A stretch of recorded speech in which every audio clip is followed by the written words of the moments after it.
There's no rush, but I think you have to trade Brian Burns. Yeah. You have to trade him for this reason. For the same reason I've been giving for everything in Panther Kingdom, Panther Town, Panther City, Panther State. Nation, Panther Nation.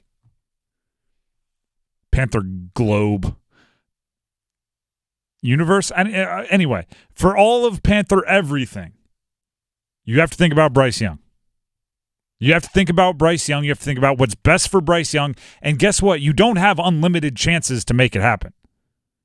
Right? You can't – it's not like, oh, if Frank Reich doesn't work out, we'll bring in another guy. And if he doesn't work out, we'll bring in another coach. And if they don't work out, we'll bring in another coach. And you only have a certain amount of shots. You're already changing play callers 6 weeks into his career.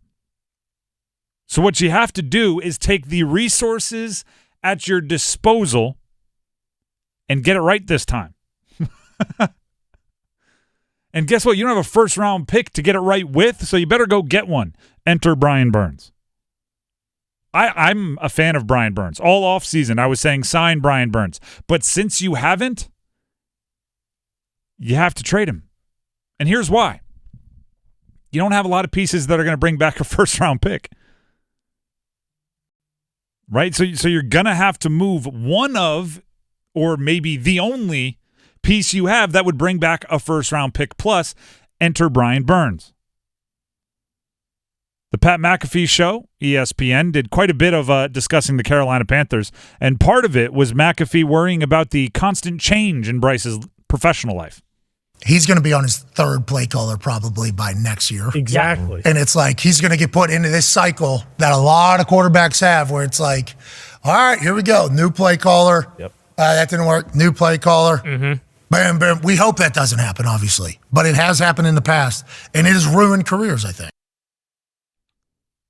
This is, real quickly here, strange bit of breaking news.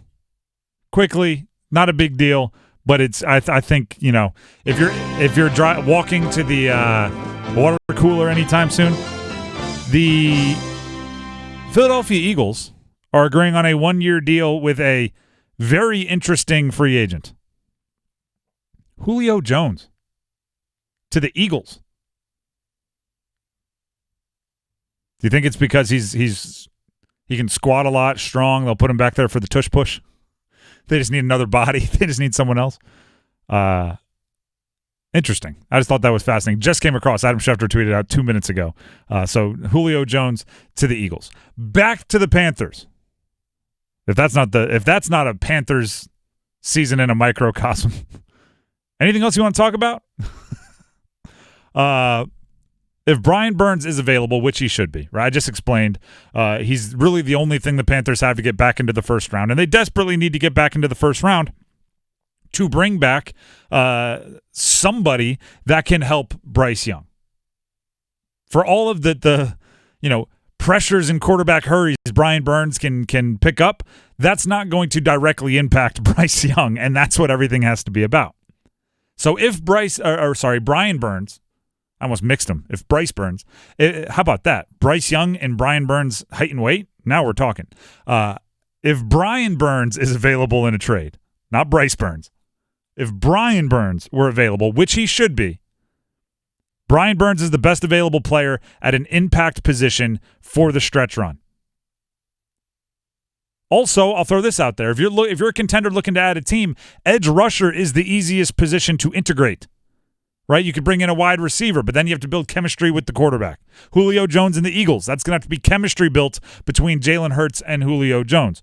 You could bring in a corner, but a corner and a safety have to be attached on a string. Right? If the corner's like, oh, I thought when they run this route I had safety help, and the safety's like, no, that's when you have back half. That's a touchdown. An edge rusher, in most instances, see ball, get ball. Right? Go get the quarterback. Got it. See the guy that gets the ball? Yep, tackle him. Deal. There were times in a game where, I played quarterback. The running back would look to me and be like, hey, what do I have? Sometimes it'd be like a 4 or 5 step process. All right, well, you got to read to the backer, and if he comes, you pick up him. If not, you check to the outside backer, and if he comes, if not, you're out into the flat, and it's very complicated. I would love to be a defensive tackle when the edge rusher looks at me. Hey, what do I have? Stay outside, get the quarterback. Deal. Thanks, man. Don't know how I forgot that.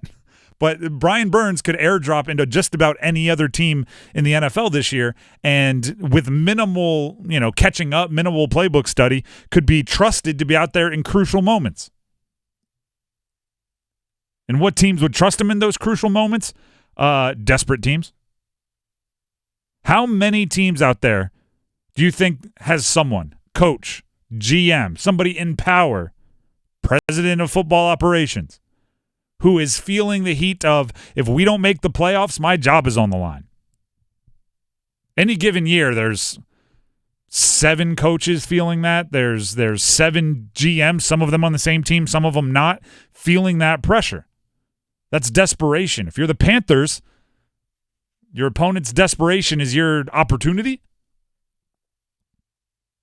Brian Burns being maybe the most attractive edge rusher available during, before the trade deadline means you, ready for this, Panthers, have power. You have leverage. You can be choosy. You can be picky. You can be a bully. What? A first and a second is where I start the bidding. A first-round pick and a second-round pick is where I start the bidding. If you're not going to offer at least that, I mean, it was nice to talk to you, but you can hang up now. Because everything has to be about Bryce. Everything. And as you hear from his offensive coordinator and new play caller here, he's continuing to grow.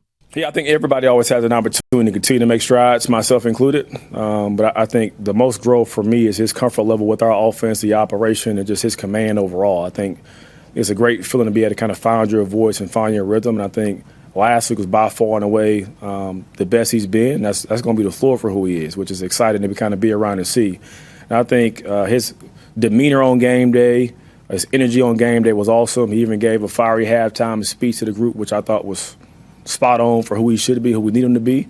And so just continue to try to find ways to put him in the best spot to be successful. Gave a fiery halftime speech. You know what we should point out? The offense did not score a point in the second half. Great speech, Bryce. True. Really got him fired up, didn't you? Woo. I don't blame the speech for that. I mostly blame the Dolphins for that. But it's just funny to reference that. I was like, great leader. Gave us a great halftime speech. Lost by 30 in the second half. Here's the deal. If you can take Brian Burns and trust your ability not to lose value, and you can use him as a trading chip to bring back somebody that will make Bryce more comfortable. You just heard all of the developing, and he's getting more comfortable, and he needs to trust. All right, I think he would trust the offense a lot more if you had a legitimate number 1 wide receiver. I think he would trust the offense a bunch more if you had a more formidable offensive line in front of him. If you can take the value of Brian Burns and put that on offense, you have to do it. And if you're a GM, you have to, Scott Fitterer, I'm talking to you have to trust yourself to do it. I don't know if many of the fans will trust you to do it, but you have to trust yourself to do it. I don't know who said it first, but it's a legendary quote, scared money don't make money. You could just say, oh, we have Brian Burns. Oh, we're gonna franchise tag him. There's nowhere. He's not leaving. Why would we let a good player go? You could do that. It's safe. Or you could say, I trust my ability to take one of our biggest assets, turn it into more value in a position that we need more, in a position that will benefit Bryce more. Again, I like Brian Burns. Trade him. And if I liked more pieces on your team, I'd probably be saying trade most of those too. I might say trade the pieces I don't like if you can pull it off.